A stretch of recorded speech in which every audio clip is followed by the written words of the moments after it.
I showed up on Christmas, but my son said, "Sorry, I think you've got the wrong house." Shocked, I walked away.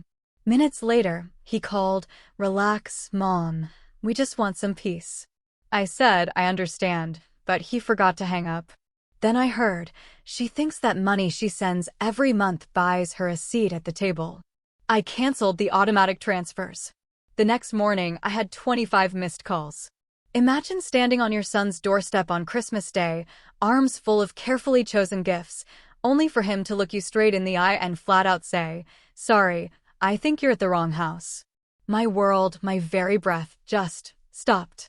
I'd always been the kind of mom who would move mountains for her kids. 19 years ago, when my husband died unexpectedly, leaving me with a mortgage I could barely afford and two teenagers, Mark, 15, and Sophie, 13, I didn't crumble. I couldn't. They needed stability, a parent who could be both, so that's exactly what I became. I sold our family home in Connecticut, downsized to a tiny 2-bedroom apartment, and picked up every night shift I could at the hospital where I worked as a nurse. I cut my own hair, learned to fix leaky pipes, and drove the same old car for 12 years. Every single spare penny went straight into their futures. I desperately wanted them to have all the opportunities their father and I had dreamed of giving them. And they did well, I'll give them that. Mark graduated from NYU with a business degree, married his college sweetheart, Elaine, and landed a great job with a financial firm in Boston. Sophie followed suit, graduating from UConn before moving to Chicago for a marketing position. I was so incredibly proud. So proud, in fact, that I didn't really mind that they rarely called. That my birthdays often went unacknowledged.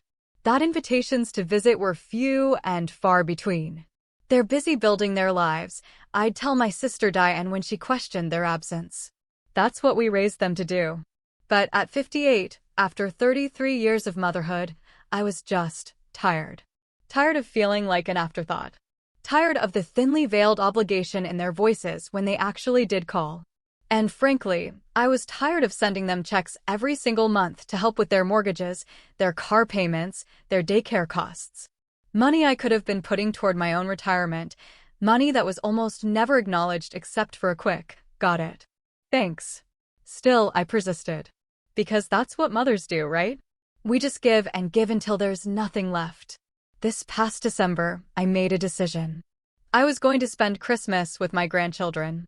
Mark and Elaine had 2 beautiful kids, Emma, who was 6, and Noah, 4, and I'd only seen them a handful of times. Sophie was expecting her first in March. I wanted to be a part of their lives, not just a signature on a card or a voice on the phone. I called Mark in early December, my heart racing as I rehearsed what to say. "Mom," he answered, sounding distracted. I could hear the hum of his office in the background. "Hi, sweetheart. I won't keep you. I just wanted to know if I could come for Christmas this year. I'd love to see the kids open their presents." There was a pause, then the sound of a door closing. When he spoke again, his voice was lower. "Christmas? I don't know, Mom. Elaine's parents are coming, and we don't have a lot of space." I could stay at a hotel, I offered quickly, desperate to make it work. I wouldn't be in the way. Another pause. "Let me talk to Elaine and get back to you." He never did. After a week of silence, I called again. This time, it went straight to voicemail. I left a message, my voice carefully steady. "Mark, it's Mom. I was just wondering if you'd had a chance to talk to Elaine about Christmas. I found a reasonable hotel nearby. Call me back when you can." 3 days later, I received a text. "Christmas is fine. Dinner at 3. No hotel needed.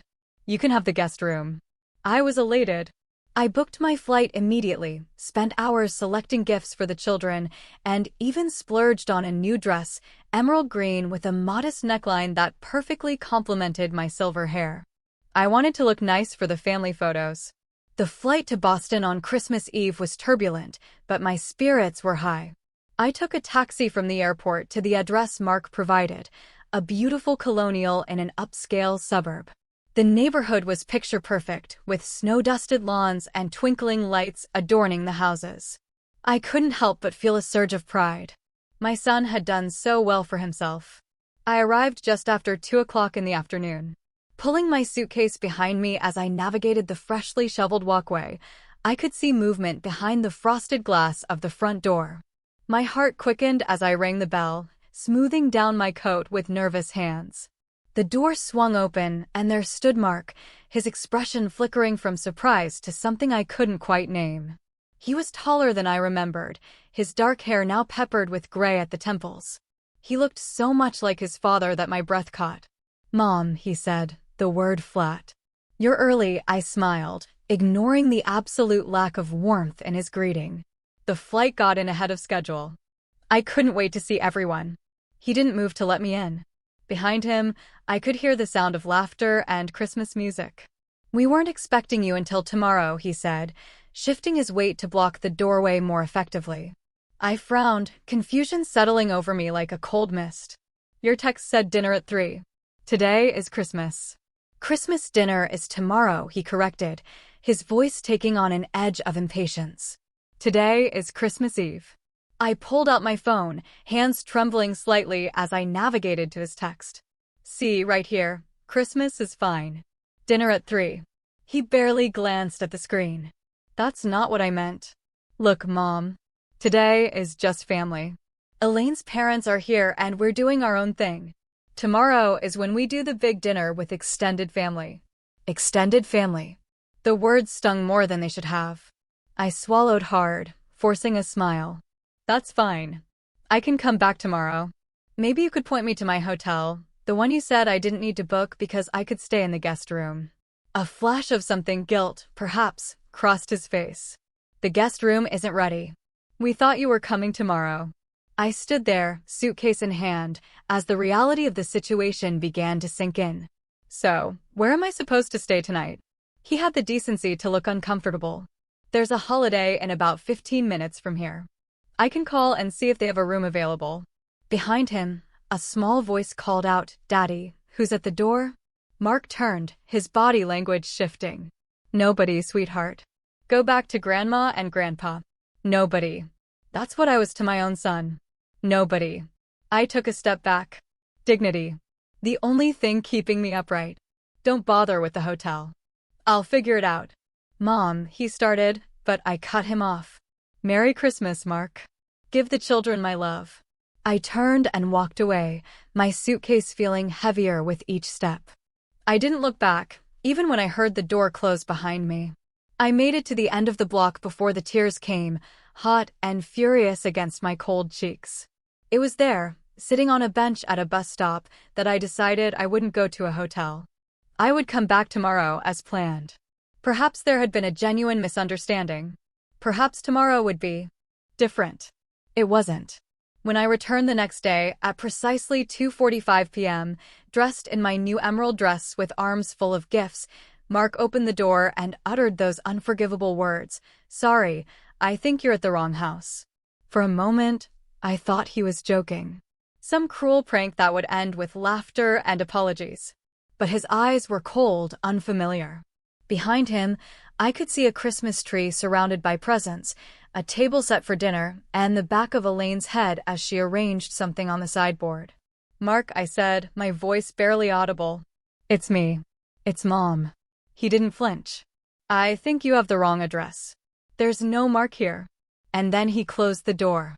I stood there frozen, as the world tilted on its axis. This couldn't be happening. Not to me. Not after everything. I was halfway down the walkway when my phone rang. Mark's name flashed on the screen. I answered, hope fluttering in my chest. "Mom." His voice was different now. Casual. Almost amused. "Sorry about that. Elaine's parents are super traditional, and they don't know about, the financial arrangement we have. We're trying to keep things peaceful." "Financial arrangement?" I repeated, the words foreign on my tongue. "Yeah, the monthly support." "Look, why don't you head back to your hotel? I'll call you tomorrow when things calm down." "I don't have a hotel, Mark.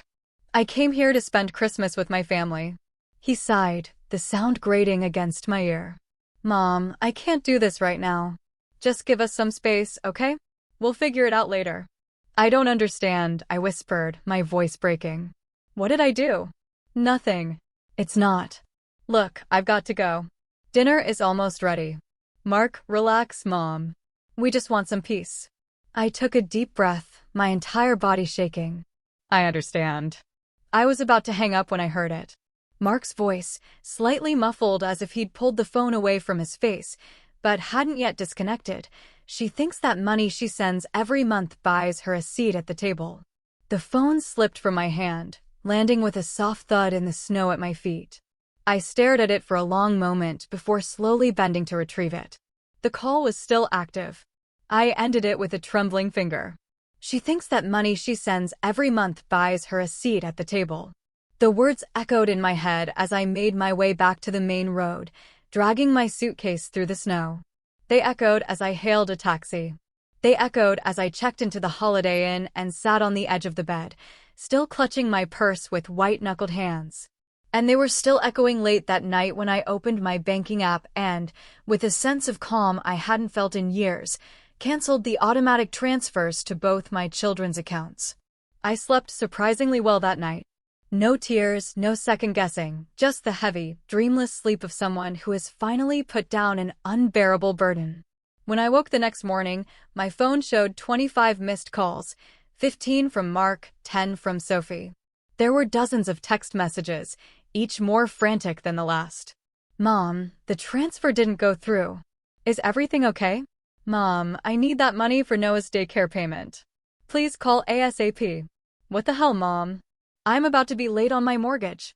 Call me now. I scrolled through them dispassionately, as if reading messages meant for someone else. Then I silenced my phone, placed it on the nightstand, and went to take a long, hot shower. As the water cascaded over me, I made a decision. I was done. Done being used. Done being invisible, except when my checkbook was needed.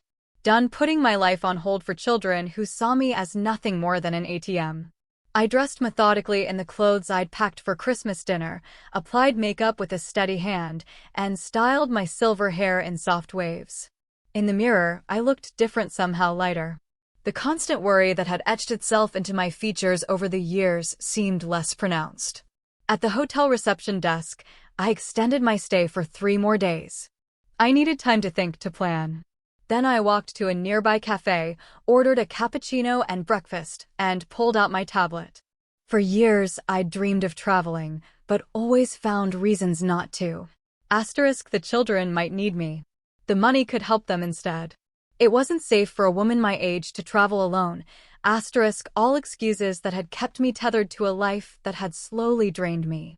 Now, with surprising clarity, I booked a one-way ticket to Bangkok, departing in 2 days.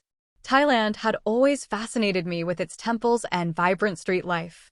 From there, I could make my way through Southeast Asia at my own pace.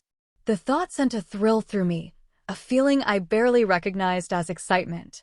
My phone continued to vibrate on the table. This time, it was Sophie, her name flashing insistently on the screen. After a moment's hesitation, I answered. Mom. Finally. What's going on with the transfers? Mark said his didn't go through either. No greeting. No, how are you? Just straight to the money. Hello, Sophie, I said calmly. I've decided to discontinue the monthly transfers. There was a beat of silence, followed by a sputtering noise. You've what? You can't do that. I'm counting on that money for the baby's nursery. I'm sorry to hear that, I replied, taking a sip of my cappuccino. I suggest you and Daniel adjust your budget accordingly. This is about Mark, isn't it? He told me what happened. It was a misunderstanding, Mom. You're being ridiculous. It's not about Mark, I said, though we both knew that was only partially true. It's about me finally recognizing my worth. She laughed, a harsh sound that held no humor. Your worth, Mom? You're almost 60. This isn't the time to find yourself or whatever midlife crisis you're having. The comment should have hurt, but instead, it only reinforced my decision. I'm 58, Sophie, not dead.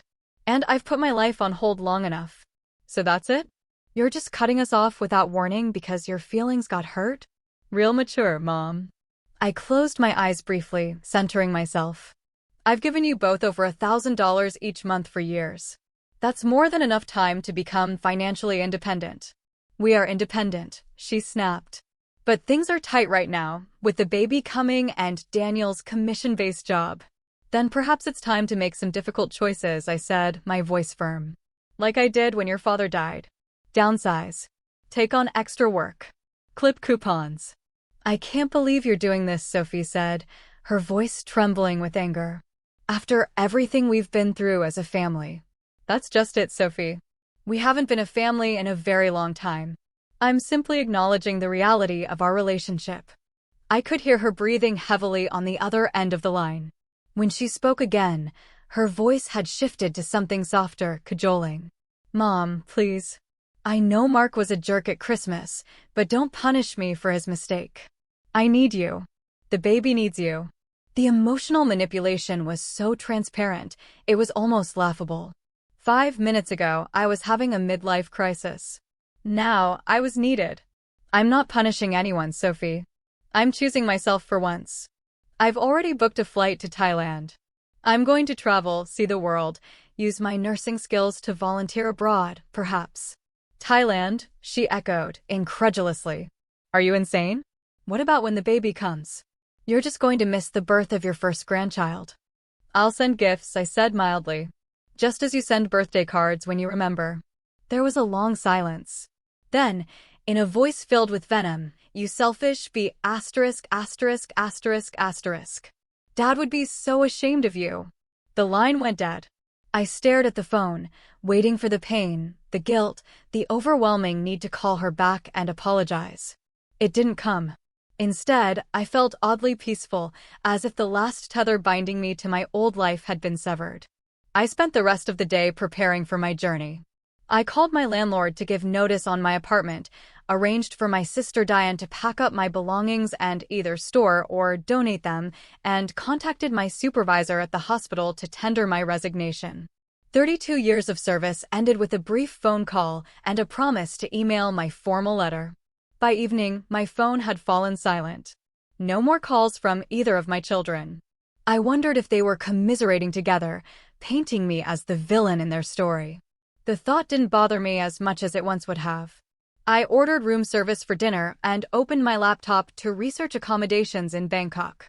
As I scrolled through photos of golden temples and bustling markets, I felt a lightness in my chest, a sensation so foreign that it took me a moment to recognize it as freedom. The next morning brought a knock on my hotel room door. I opened it to find Mark standing there, his face haggard, eyes bloodshot. He'd driven from Boston to Connecticut, tracking me down through my credit card charges. Mom, he said, his voice raw. We need to talk. I stepped aside to let him in, my face carefully neutral. He entered cautiously, as if expecting a trap. You've caused quite a panic, I said, gesturing for him to sit in the armchair by the window. I remained standing. He ran a hand through his disheveled hair. What did you expect? You cut us off without warning. Disappear from your apartment. Quit your job. Aunt Diane thought you might have. He trailed off, unable to finish the thought. Killed myself? I supplied. How dramatic. And how interesting that it took the prospect of my death for you to drive all this way. That's not fair, he said, a flash of anger crossing his features. I'm here now, aren't I? Yes, I agreed. Now that your mortgage payment is at risk. He had the grace to look ashamed. It's not about the money. It's always been about the money, Mark. I just didn't want to see it. He leaned forward, elbows on his knees. Look, I know I handled Christmas badly. Elaine's parents are judgmental as hell, and I panicked. I'm sorry. I'm sure you are, I said, my voice devoid of sympathy. But this isn't just about Christmas. This is about years of being an afterthought, of being valued only for what I could provide. That's not true, he protested weakly. Isn't it? When was the last time you called me just to chat? When was the last time you invited me to visit without me having to ask? When was the last time you thanked me, really thanked me, for everything I've sacrificed for you? He had no answer. I moved to the mini fridge, pulled out 2 water bottles, and handed one to Mark. He accepted it with a mumbled thanks, twisting the cap open, but not drinking. Mom, I know I've been distant, he said finally. We both have. Life gets busy. Work, kids, mortgages. You know how it is. I do know, I replied, perching on the edge of the bed. I raised 2 children alone while working full-time.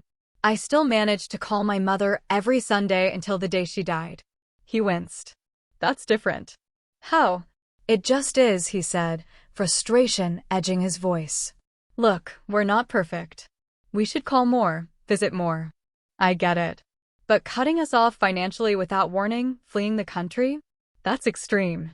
Even for you. Even for me, as if I had a history of irrational behavior, rather than a lifetime of selfless devotion. I'm not fleeing, I corrected. I'm traveling. Something I've wanted to do for years, but couldn't because I was too busy making sure you and your sister had everything you needed. And apparently, everything you wanted. And now you're punishing us for not being grateful enough.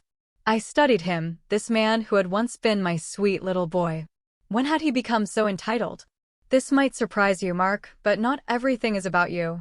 This is about me finally living my life on my terms. He scoffed. Right. That's why you timed this little epiphany immediately after Christmas. You're confusing cause and effect, I said. Christmas didn't cause this decision. It merely confirmed what I'd suspected for years. I'm nothing more to you than a financial convenience. That's not true, he insisted, though his eyes slid away from mine. We love you. Perhaps you do, in your way, I conceded. But love without respect isn't love at all. It's obligation. He drank from his water bottle, his throat working. When he looked at me again, his expression had shifted to something more calculating. So, what will it take? Excuse me. To fix this, he clarified, gesturing vaguely between us. What do you want? More visits? Weekly calls? We can make that happen. The transactional nature of his offer made my stomach turn. I don't want anything from you that doesn't come freely. Then what's the point of all this? He demanded, voice rising. If you're not trying to teach us a lesson or extract some kind of promise, what are you doing? I'm setting myself free, I said simply. And in doing so, I'm setting you free too. Free from obligation. Free from pretending. Free from the burden of a mother who supposedly embarrasses you so much that you'd pretend not to know me on your own doorstep. He had the decency to flush. I told you that was a mistake. I panicked. No, Mark. A mistake is forgetting someone's birthday. A mistake is burning dinner. What you did was a choice. A choice that revealed exactly how you see me. One bad moment doesn't erase 20 years of what? I interrupted. Of me giving and you taking? You're right. It doesn't erase it, but it certainly clarifies it. He stood abruptly, pacing the small hotel room. So that's it? You're just done with us? With your own children? I'm done being used, I corrected. If you and Sophie want a relationship with me, a real one, based on mutual respect and affection, I'm open to that. But it won't include financial support, and it won't be on your terms alone. And if we don't agree to your conditions, they're not conditions, Mark. They're boundaries. And if you can't respect them, then yes, I suppose I am done. He stared at me as if seeing me for the first time. Perhaps he was. For most of his adult life, I'd been a voice on the phone, a signature on a check, a benevolent ghost who appeared briefly at graduations and weddings before fading back into the background. I can't believe you're doing this, he said, echoing his sister's words from the day before. After everything Dad and I sacrificed. I cut him off with a sharp laugh. Your father has been dead for 19 years. What exactly have you sacrificed, Mark? Please enlighten me. He opened his mouth, then closed it again. We both knew the answer was nothing. That's what I thought, I said, rising from the bed. I think it's time for you to go. Mom has a flight to catch tomorrow, and I still have preparations to make. He didn't move. You're really going through with this? Thailand? Yes. For how long? I don't know, I admitted. As long as it feels right. Maybe a month, maybe a year. And the house? Your job? Your life. I've given notice on my apartment. Diane will handle my belongings. As for my job, I've worked at the same hospital for over 3 decades. I think I've earned a break. His face hardened. And the money? Our money. There it was. The real reason for his visit, laid bare at last. There is no our money, Mark. There never was. There was my money, which I chose to share with you. I'm now choosing differently. We have obligations, Mom. Mortgages, car payments, Emma's private school tuition, Noah's therapy sessions. All choices you made, I pointed out. Choices that you'll now have to fund yourself, like every other adult in the world. He ran a hand over his face, desperation creeping into his expression. We can't just rearrange our entire financial lives overnight. We need time to adjust. You've had years to adjust, I said. Years of knowing those transfers wouldn't last forever. What did you think was going to happen when I retired? I don't know. I didn't think about it, he burst out. Is that what you want to hear? That we took you for granted? Fine. We did. I'm sorry, but you can't just. I can, I said quietly. And I have. We stared at each other across the room, the distance between us far greater than the few feet of hotel carpet. In his eyes, I saw the slow realization that he'd lost. That no amount of arguing or guilt-tripping would change my mind. What am I supposed to tell Sophie? He asked finally. Whatever you like. The truth might be refreshing, but I won't hold my breath. He picked up his coat from where he'd draped it over the chair. You know she's pregnant. The stress of this, it's not good for her or the baby. One last attempt at manipulation. I almost admired his persistence. Sophie is a grown woman with a husband and a medical degree. I'm sure she can manage her stress appropriately. He shrugged into his coat, movements jerky with suppressed anger. When Dad died, you promised to always be there for us. And I replied, the calm in my voice belying the storm of emotions beneath. For 19 years, I was there in every way that mattered. But promises go both ways, Mark. Where were you when I needed you? He had no answer for that. With a final hard look, he moved to the door. This isn't over, he said, hand on the knob. For me, it is. After he left, I sat heavily on the bed, expecting the delayed wave of grief or guilt to finally crash over me. It didn't come. Instead, I felt a curious sense of completion, as if I'd finally closed a book I'd been reading for far too long. I picked up my phone and called Diane. Hey, sis, she answered, voice cautious. How are you holding up? Better than expected, I said truthfully. Mark found me. I know. He called me in a panic yesterday.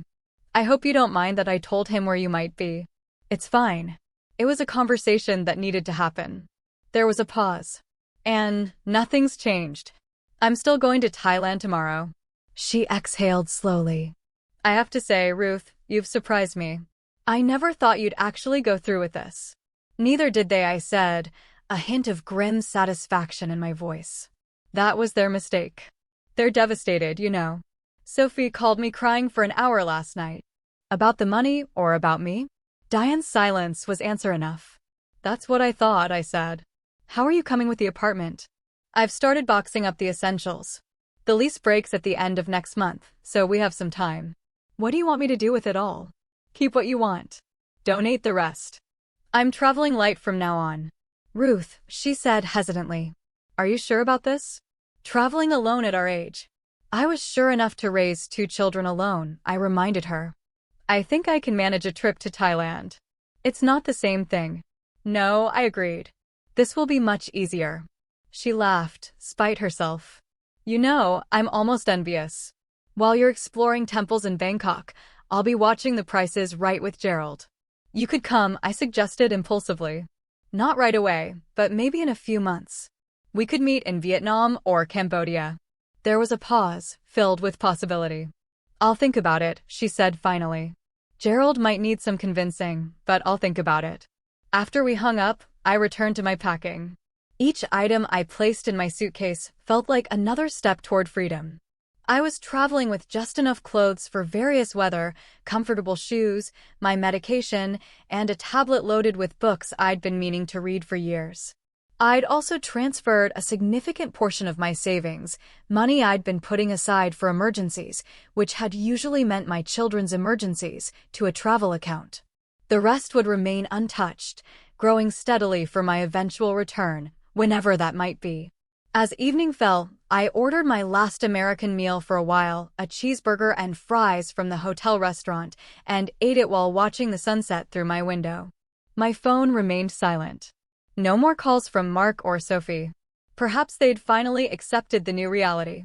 More likely, they were plotting their next approach. It didn't matter. By this time tomorrow, I'd be thousands of miles away, beginning the next chapter of my life without obligation, without guilt, without the constant drain of one-sided love. For the first time in decades, I was putting myself first, and it felt like waking up after a very long sleep. Bangkok greeted me with a wall of humid heat and a cacophony of sounds: honking taxis, vendors calling out to tourists, the musical lilt of Thai conversation. After 22 hours of travel, I should have been exhausted, but adrenaline carried me through customs and into a taxi bound for the small boutique hotel I'd booked in the Sukhumvit district. The driver chatted amiably in broken English, pointing out landmarks as we navigated the congested streets. I nodded and smiled, my mind still adjusting to the reality that I was actually here, halfway around the world from everything familiar. My phone had been silent since I'd left American airspace. I'd sent Diane a brief message letting her know I'd arrived safely, but otherwise maintained radio silence. There was something liberating about being unreachable, about letting the distance between me and my old life expand with each passing hour. The hotel was a charming 6-story building tucked away on a quiet side street. My room was small but elegant, with a balcony overlooking a courtyard filled with tropical plants. I showered away the grime of travel, changed into fresh clothes, and ventured out into the Bangkok afternoon. For the next week, I lived in a pleasant haze of discovery. I visited the Grand Palace, its golden spires gleaming in the sunlight. I wandered through temples where monks in saffron robes moved in silent contemplation. I ate pad thai from street vendors and haggled for trinkets in sprawling markets. I took a cooking class and learned to make green curry from scratch. In the evenings, I sat on my balcony, sipping Ching beer and writing in the journal I'd started on the plane. Not about my children or the pain of Christmas. Those memories seemed to belong to someone else now, but about the colors, sounds, and tastes of Thailand. About the elderly woman who'd shown me how to properly wrap a sarong. About the young backpacker from Australia who'd shared his table with me at a crowded restaurant and regaled me with stories of his travels through Southeast Asia. On my 10th day in Bangkok, I returned to my hotel to find an email from Sophie. The subject line read, simply, "We need to talk." I considered ignoring it, but curiosity won out. I opened it as I kicked off my sandals and settled onto the bed. "Mom, it's been nearly 2 weeks since you've gone on this, whatever this is. Mark told me about your conversation at the hotel. I think you're being incredibly selfish and short-sighted, but that's apparently nothing new. What is new is that my doctor is concerned about my blood pressure. The stress of your little disappearing act has put my pregnancy at risk. Daniel and I are faced with the very real possibility of complications, and the financial strain isn't helping. We're about to miss a mortgage payment, and Daniel's commission checks have been smaller than expected this quarter. I don't know what kind of point you're trying to prove, but I hope it's worth potentially harming your grandchild. If something happens to this baby because of the stress you've caused, I will never forgive you. Never. We need the support you promised us. We've built our lives around it. You can't just change the rules without warning. If you have any love left for this family, you'll reconsider this selfish decision and come home. Sophie."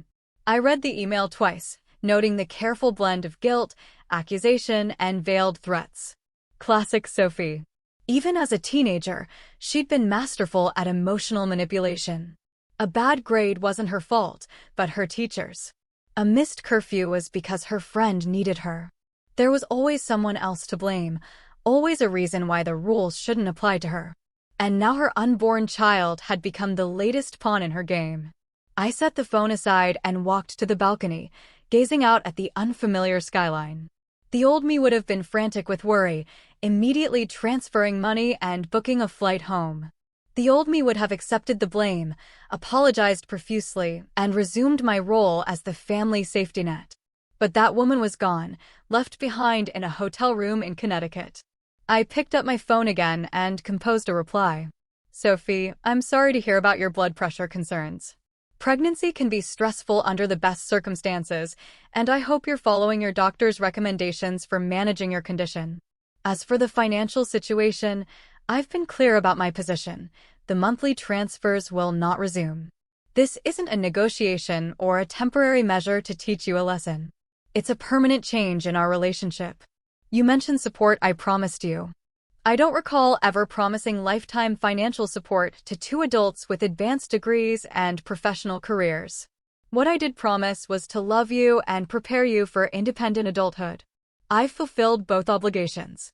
I hope you find a way to manage your finances that doesn't involve my checkbook.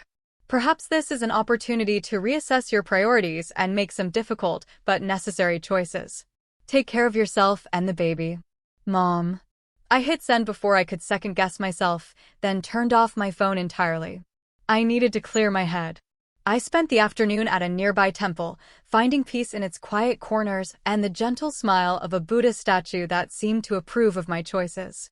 By evening, I'd made a decision. Thailand had been wonderful, but it was time to move on. My initial plan had been to stay in Bangkok for at least a month, but Sophie's email had tainted the city somehow. I needed a fresh start again. The next morning, I booked a flight to Hanoi, Vietnam, departing in 3 days. I'd heard the northern region was beautiful this time of year, with its limestone karsts rising from misty waters and hill tribes maintaining traditions that stretched back centuries. When I finally turned my phone back on, there were no new messages from Sophie, but there was a voicemail from Mark. His voice was tight with controlled anger. Mom, I don't know what you said to Sophie, but she's been admitted to the hospital with pregnancy complications. Her doctor is talking about possible bed rest for the remainder of her pregnancy, which means she'll have to take unpaid leave from work.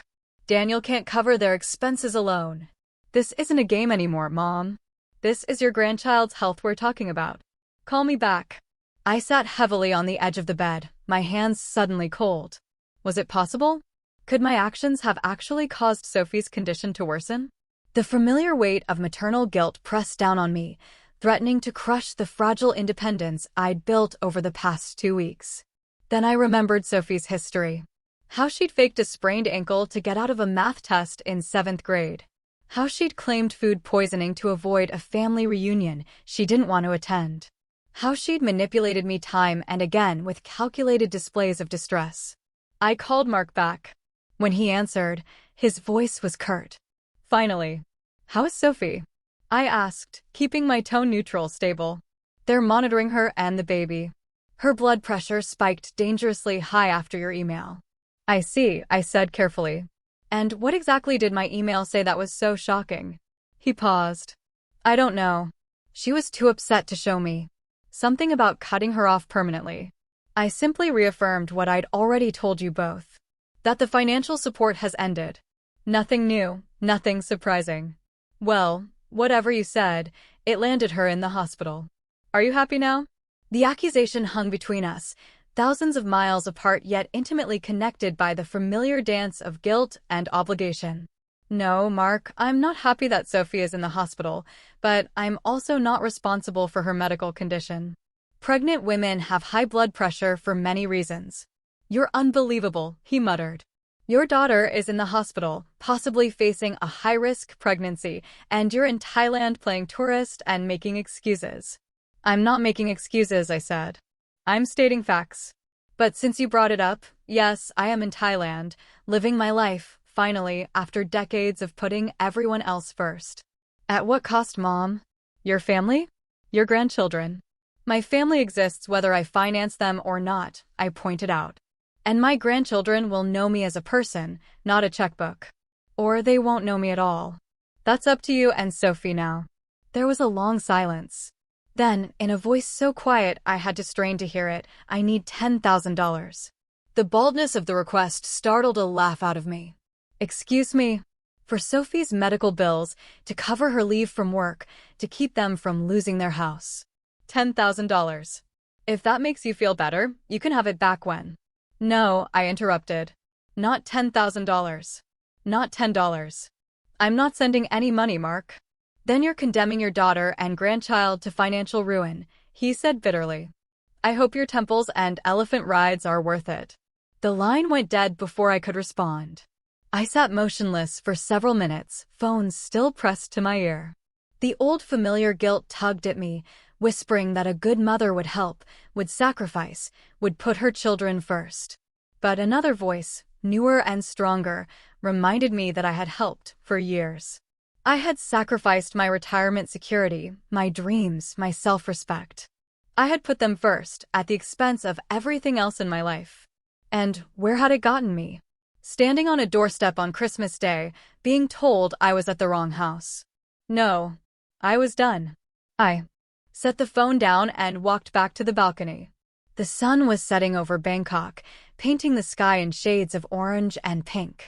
Tomorrow, I would visit the floating markets, the day after, perhaps the ancient city of Ayutthaya, and in 3 days, I would board a plane to Vietnam, leaving this chapter behind.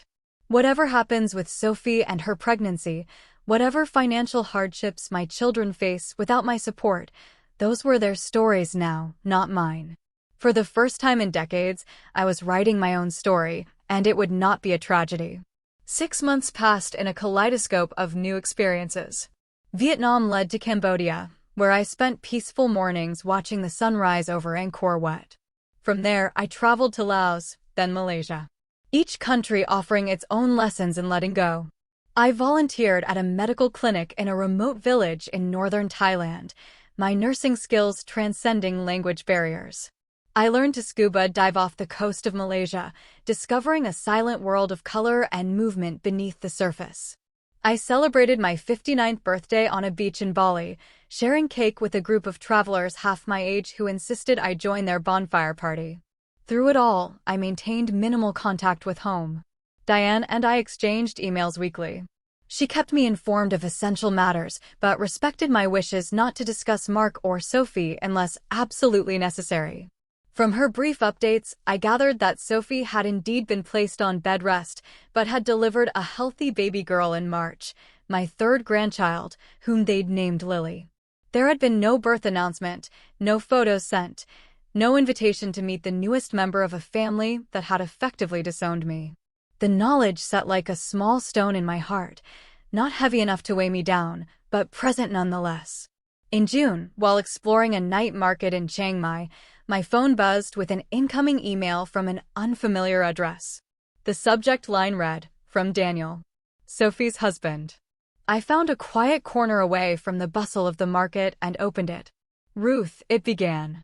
"I'm writing without Sophie's knowledge. She would be furious if she knew I was contacting you, but I feel you deserve to know what's happening. Things have been difficult since you left. Sophie had a complicated pregnancy and delivery. As you may have heard, Lily is perfect and healthy, but Sophie has struggled with postpartum depression on top of the financial stress. We've had to make significant changes. We sold our house and moved to a smaller apartment. Sophie returned to work earlier than planned, despite her doctor's recommendations. I've taken on consulting work in addition to my regular job. It's been challenging, but we're managing. Mark and Elaine have faced similar adjustments. They've pulled Emma from private school and listed their vacation cabin for sale. Mark took a second job on weekends. I don't tell you this to make you feel guilty, but so you understand the reality we've been living. The reason I'm writing is that Sophie received a job offer in Connecticut, a significant promotion that would mean financial stability for us. The catch is that we would need temporary housing while we look for a place of our own. Your apartment, according to Diane, remains empty but paid for. Sophie is too proud to ask, so I'm asking for her, for us, for Lily. I know we have no right to ask anything of you. I know my wife and her brother treated you inexcusably. I won't make excuses for them or for myself, as I stood by silently for too long. If you're still reading, thank you. If you choose not to respond, I understand. I just wanted you to know that despite everything, your family misses you, not your money. Daniel. I stared at the screen, conflicting emotions churning inside me. It was the first honest communication I'd received from any of them. No manipulation, no demands, just a straightforward request and an acknowledgement of past wrongs. For a moment, I allowed myself to imagine saying yes. I could offer them the apartment, return to Connecticut, meet my granddaughter, attempt to rebuild some semblance of family. The path back to my old life stretched before me, familiar and safe. But then I remembered Christmas Day, the casual cruelty, the years of being taken for granted, the frantic calls that came only when the money stopped. Not your money. A beautiful sentiment, but was it true, or was this simply a more sophisticated form of manipulation? I closed the email without responding and rejoined the vibrant chaos of the night market. I needed time to think. The next Morning, I sat on the balcony of my guest house, watching the city come alive below me. After careful consideration, I composed my response. Daniel, thank you for your email. I appreciate your honesty about the family situation and the acknowledgement of past behavior. I'm sorry to hear that Sophie struggled with her pregnancy and delivery, and that you've both had to make difficult financial adjustments. The same goes for Mark and his family. These are hard lessons, but necessary ones. Regarding the apartment, it's been paid through August, after which Diane will be handling the final closing of the lease. You and Sophie are welcome to use it until then, with the understanding that this is a temporary arrangement and not a resumption of financial support. Diane has a key and can make the necessary arrangements. Please understand that this gesture does not erase the past or change my decision to live my own life. I won't be returning to Connecticut in the foreseeable future. My journey has become more than a reaction to Christmas Day.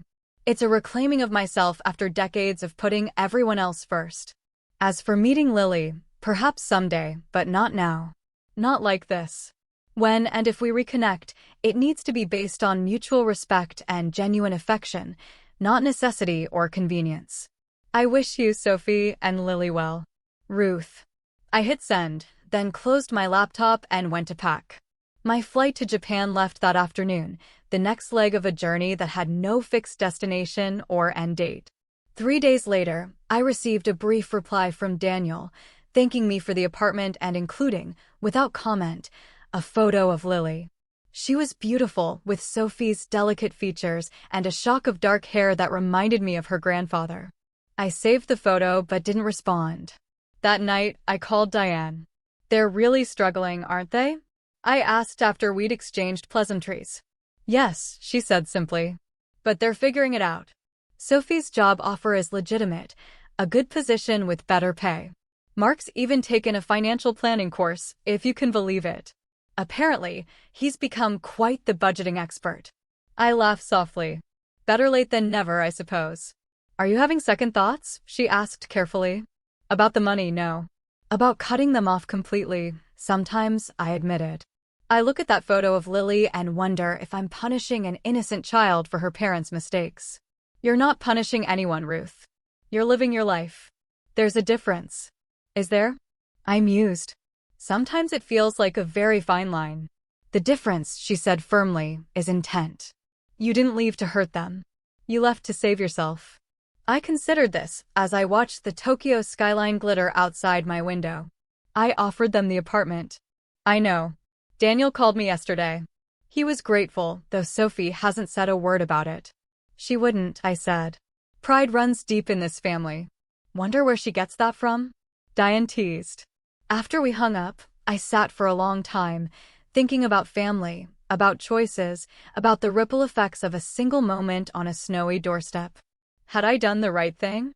By most traditional standards, probably not. A good mother would have forgiven, would have returned, would have continued to sacrifice. But those standards had nearly destroyed me, had enabled behaviors that diminished us all. In the end, the question wasn't whether I'd done the right thing, but whether I could live with the choice I'd made. And the answer, increasingly, was yes. 1 year to the day after that fateful Christmas, I found myself on a beach in New Zealand, watching the sunrise on what would be a warm summer day in the southern hemisphere. My phone buzzed with a text message from an international number I didn't recognize. It's Sophie. Daniel gave me your number. Lily took her first steps yesterday. I recorded it. Thought you might want to see. No pressure to respond. Attached was a video. I watched it with a curious detachment. A beautiful, dark-haired toddler wobbling across a living room floor, arms outstretched toward the camera, face alight with triumph and joy. It was the first direct communication from Sophie in a year. No demands, no accusations, no guilt trips. Just a grandmother's moment, freely shared. I saved the video but didn't respond immediately. Later that day, I sent a simple reply, "Thank you for sharing this." She's beautiful. It wasn't forgiveness. It wasn't reconciliation. But it was something. A small crack in the wall between us, allowing in just enough light to see that there might be a path forward someday. Not back to what we were. That relationship was gone forever, but perhaps towards something new. Something with boundaries. Something based on choice rather than obligation. As the sun climbed higher over the Pacific, I walked along the shoreline, my feet sinking into the warm sand. Ahead of me stretched miles of untraveled beach. Behind me, a set of footprints already being erased by the incoming tide. I had no idea where this path would lead. But for the first time in my life, that uncertainty didn't frighten me. It excited me. Because it was my path, my choice, my life. And no one, not even my children, would ever take that from me again.